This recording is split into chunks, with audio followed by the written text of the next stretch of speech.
அனைவருக்கும் வணக்கம். ஒரு ஆண் தன்னுடைய மனைவிக்கோ, காதலிக்கோ, தான் திருமணம் செய்ய போகிற பெண்ணுக்கோ, இல்ல ஒரு பெண்ணுக்குன்னு பொதுவா வச்சுக்கோங்களேன்.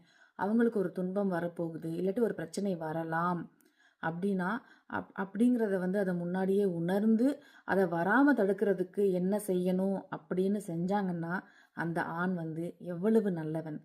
நல்லவன்கிறத விட அந்த புரிதலுடன் செயல்படுத்தும் ஆண் உயர்ந்தவன். பண்பாளன் அப்படின்னு சொல்லுவோம் இல்லையா? அப்படி ஒரு ஆணைத்தான் ஐங்குறுநூறு 252ல் கபிலர் சொல்லியிருக்காரு. இந்த ஆண் திருமணத்துக்கு பொருள் ஈட்டப் போகிறான். இந்த நேரத்தில் வருவேன் அப்படின்னு சொல்லிட்டு போயிருக்கான்.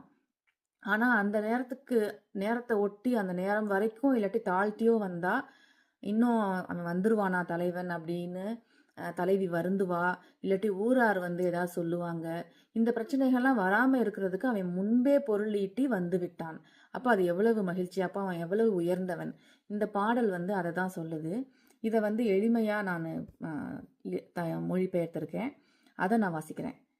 குன்றக் குறவன் புல்வேய் குடிலை மன்று ஆடும் இளமுகில் மறைக்கும் அந்த நாடன் உயர்ந்த பண்பாளன் தோழி அவன் வாழி விரையும் மழையுடன் கடும் பனி கலக்கும் கூதிப்பருவ பெருங்குளிர்காற்று வருமுன் தானே வந்து விட்டானே. இதை என்னோட பிளாக்ல எழுதியிருக்கேன் விளக்கம். அதை நீங்கள் அங்கே படிக்கலாம். பிளாக் கீழே டிஸ்கிரிப்ஷனில் கொடுக்குறேன். நன்றி.